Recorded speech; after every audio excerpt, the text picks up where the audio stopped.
Two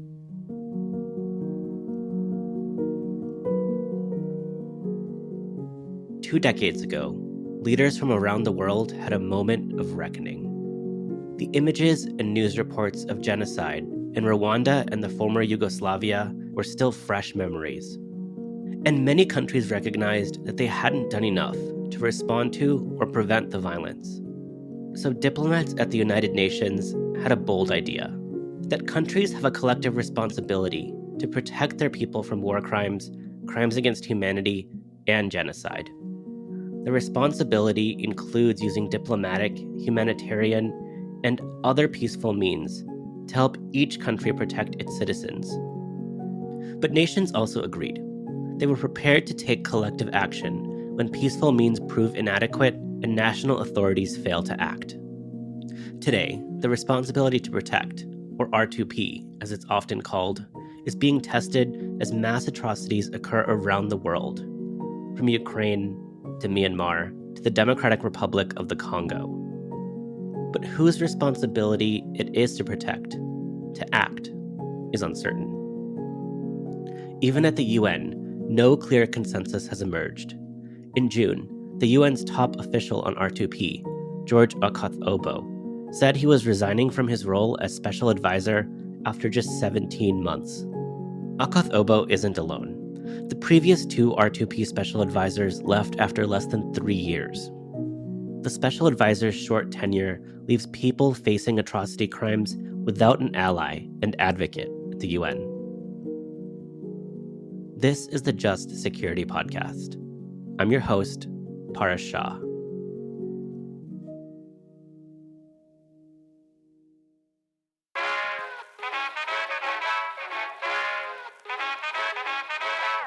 Joining the show to discuss the R2P Special Advisor's role and why the office has so much turnover is Rebecca Barber. Up until recently, Rebecca was a research fellow at the Asia Pacific Center for the Responsibility to Protect, and she is also an honorary senior research fellow at the University of Queensland.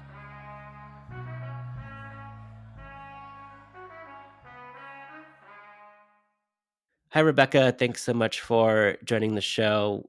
We're so glad to have you on. Thank you. It's a pleasure to be here. To get us started, can you explain what the responsibility to protect is? How did it start? The responsibility to protect is a political principle that was agreed by states in a UN General Assembly resolution, the General Assembly's World Summit Outcome resolution in 2005. In that resolution, states agreed that each state had the responsibility to protect its populations from genocide, war crimes, ethnic cleansing, and crimes against humanity, collectively atrocity crimes, and that responsibility also entailed the prevention of those crimes.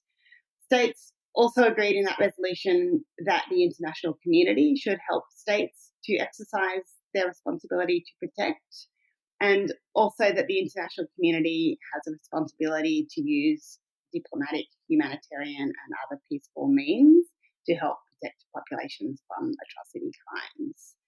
And they said that they were prepared to take collective action in a timely and decisive manner through the UN Security Council.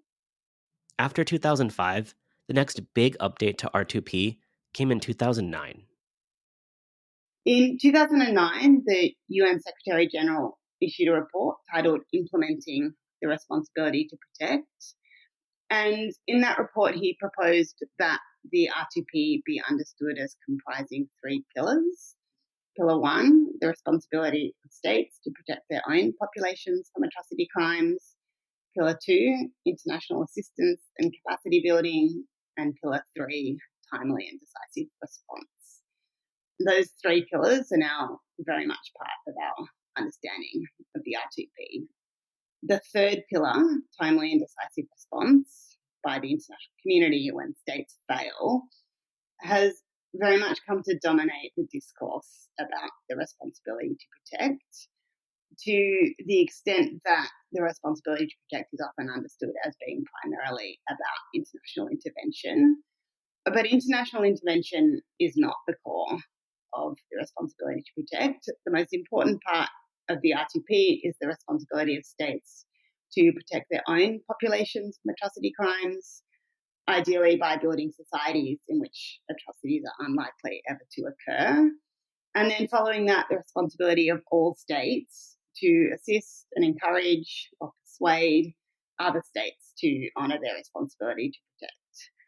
So it's not to say that the possibility of intervention shouldn't be part of the R2P, but rather just to stress that it's almost never what we're talking about when we talk about what the responsibility to protect requires of states.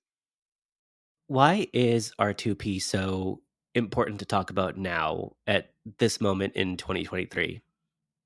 So why it's important is fundamentally that atrocity crimes are being committed around the world at a horrifying scale. In Afghanistan, Syria, Myanmar, Ukraine, of course, and many other places that are not necessarily making news headlines. The responsibility to protect principle was adopted in response to situations such as the genocides in Rwanda and Bosnia, when the international community stood by and did nothing in the face of abundant warnings that genocide was going to be committed. And it reflected a commitment on the part of the international community that that sort of inaction in response to crimes of that magnitude would never happen again. And that principle, that idea that mass atrocities must be met with a response, is as much needed today as it was at the time of the Rwandan genocide. The responsibility to protect has gained a political momentum that we can't afford to lose. Since 2005, the responsibility to protect has been endorsed in more than 100 UN resolutions. 56 states are members of the R2P group of friends. And every year, when the General Assembly debates the responsibility to protect, many states speak out in support of the principle and express their frustration that we're not doing a better job of implementing it.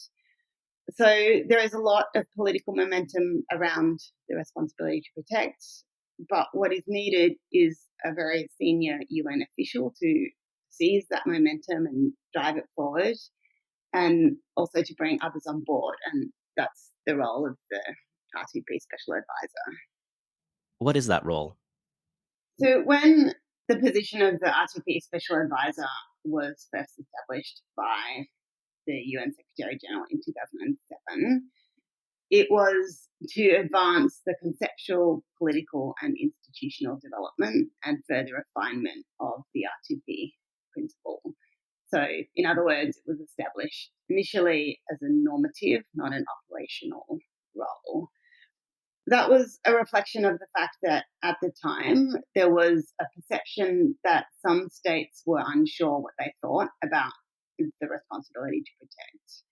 In a letter to the Security Council regarding the appointment of the first special advisor, the Secretary General explained that in recognition of the fledgling nature of agreement on the responsibility to protect, the special advisor's primary roles will be conceptual development and consensus building.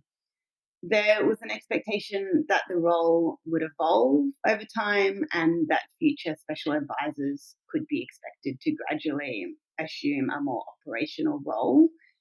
But that shift never happened, and in the Secretary General's letters of appointment of successive special advisors, the role of the special advisor has been described in exactly the same terms. I should explain what I mean when I say an operational role. This could entail a number of things, but primarily I'm talking about what I think can broadly be termed preventive diplomacy. So, engaging with and finding ways to influence government officials who are playing a role in the commission of atrocity crimes or who might be weighing up the costs and benefits of committing atrocities, or engaging with other stakeholders that can influence the perpetrators or would-be perpetrators of atrocity crimes. This might mean making the perpetrators of atrocity crimes aware of the UN's interest and engagement in a situation, or offering ways out, or bringing stakeholders together, or any other form of diplomatic influencing as a situation demands. And the current special advisor is George Okoth Obo. What is his background and what has his tenure in this position been like? So George Okoth Obo came to the position of R2P Special Advisor after a very long career in the UN, mostly with UNHCR, the UN Refugee Agency. He began his UN career in the 1980s as a protection officer in Botswana, and over the next 30 years held progressively senior positions with UNHCR in Africa and Geneva. In 2015, he was appointed as UNHCR's Assistant High Commissioner for Operations, and he held that position until I think about 2019. The current UN Secretary General, Antonio Guterres, was formerly the UN High Commissioner for Refugees, so he was Mr. Okoth-Obo's old boss in UNHCR. Following his career with UNHCR, Mr. Okoth-Obo was appointed by the UN Secretary General to be the head of the Secretariat of the Secretary General's high-level panel on internal displacements. And then following that assignment, Okoth-Obo had thought that he had reached the end of his UN career and had been planning a peaceful retirement with his family in Uganda, but was approached by Secretary General Guterres to take up the position of R2P Special Advisor, and he accepted that appointment. Last month, he actually tendered his resignation after just 17 months in the role. So, what's his time in that position been like? Yeah, Okoth-Obo faced many challenges in his role. I think there's two overarching issues. One is the position of the R2P Special Advisor within the UN Joint Office for the Prevention of Genocide and the responsibility to protect. And the second is the nature of the mandate that's given to the R2P Special Advisor. So to start with the first of these, the R2P Special Advisor sits within the UN Office for Genocide Prevention and the Responsibility to Protect. That office is headed by the Secretary General's Special Advisor on the Prevention of Genocide, who reports directly to the Secretary General. The R2P Special Advisor has a less senior status and reports to the Special Advisor for the Prevention of Genocide. The R2P Special Advisor has no dedicated budget or staff of his or her own. Now, you might think that this wouldn't be a problem because surely the R2P and the genocide prevention mandate holders are working towards essentially the same goal. But in fact, in the current politics of the office and within the UN, the R2P mandate is seen as undermining political and perhaps even more importantly, financial support for the less politically sensitive genocide prevention mandate. The genocide prevention mandate is less politically sensitive because it focuses only on prevention, so things like combating hate speech and discrimination, and unlike the responsibility to protect, is seen as not having an intervention component, which is, of course, the controversial part of the responsibility to protect. So what that means is that within the joint office, the R2P mandate holder is not really encouraged to proactively engage in promoting the responsibility to protect. In other words, is not really encouraged to proactively do his or her job at all. And the second overarching challenge is what I talked about earlier, which is the fact that the mandate of the R2P Special Advisor focuses on the conceptual and normative development of the responsibility to protect, rather than actually engaging with and seeking to influence government authorities or other relevant stakeholders with regards to actual atrocity crime situations. The special advisor's limited role and its focus on the concept of R2P, rather than practical implementation, can be a tricky diplomatic dance. Earlier this year, the Asia Pacific Centre for the Responsibility to Protect organised a series of meetings for the Special Advisor in Jakarta with very high-level ASEAN and Indonesian government stakeholders, including the ASEAN Secretary General. The special advisor in those meetings found himself in the very awkward situation of trying to subtly influence with regards to actual situations, primarily atrocities being committed in Myanmar, but at the same time trying to respect the limits of his mandate and communicate that he wasn't actually authorised to speak for the Secretary General or indeed for the UN at all on any actual atrocity situations. And it was such a missed opportunity, and I think hinted at what the role could be and could potentially achieve if the mandate were only strengthened. As you mentioned, there are these two problems. One is on the operational side, and one is on the side of the actual scope of the mandate. And that has led to the past several special advisors having short tenures in office. And what are the consequences of that for the R2P? I think the main consequences of the short tenures of the special advisors is the reduced ability of the special advisors to build up relationships with those that the special advisor might hope to influence on actual atrocity crime situations. And also a reduced ability to build relationships with other actors who are engaged in the work of atrocity prevention. So that might include governments, regional organisations, national or regional human rights commissions, civil society, or a range of other actors that the special advisor might seek to engage with. I've mentioned the meetings that we organised for the special advisor with ASEAN and with Indonesian government stakeholders and with representatives of Melanesian states. Those meetings really just felt like initial relationship building meetings. It was wonderful to be able to build those relationships, but for the special advisor to actually take that forward and engage and influence and offer support would really take many more meetings. And I think that's something that would require a special advisor being in place for more than 18 months. You discussed this in your Just Security piece, but what are the solutions here? What needs to change? So I think first and foremost, the special advisor's mandate needs to be strengthened so that the special advisor can leave the office, conduct field missions, speak with authority for the Secretary General, and engage in the actual work of preventive diplomacy, whatever that requires in response to particular situations. I think the special advisor should be paid, should be a proper salaried full-time position with a budget and a staff, financial support to be based in New York to facilitate high-level engagement with diplomatic missions to the UN. And perhaps most importantly of all, the special advisor and the responsibility to protect more broadly needs the political support of the UN internally.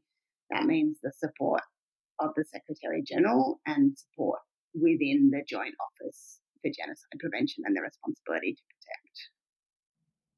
Rebecca, you've given a lot for us to think about. Thank you so much for joining the show, and everyone should read your Just Security piece, which goes into more detail on the R2P Special Advisor, and we'll be covering these issues at Just Security as well. Thank you very much for having me. This episode was hosted by me, Paras Shah. It was edited and produced by Tiffany Chang, Michelle Eigenhier, and Clara Apt. Our theme song is The Parade by Hey Pluto. Special thanks to Rebecca Barber. You can read Rebecca's analysis of UN support for the R2P on our website. If you enjoyed this episode, please give us a 5-star rating on Apple Podcasts or wherever you listen.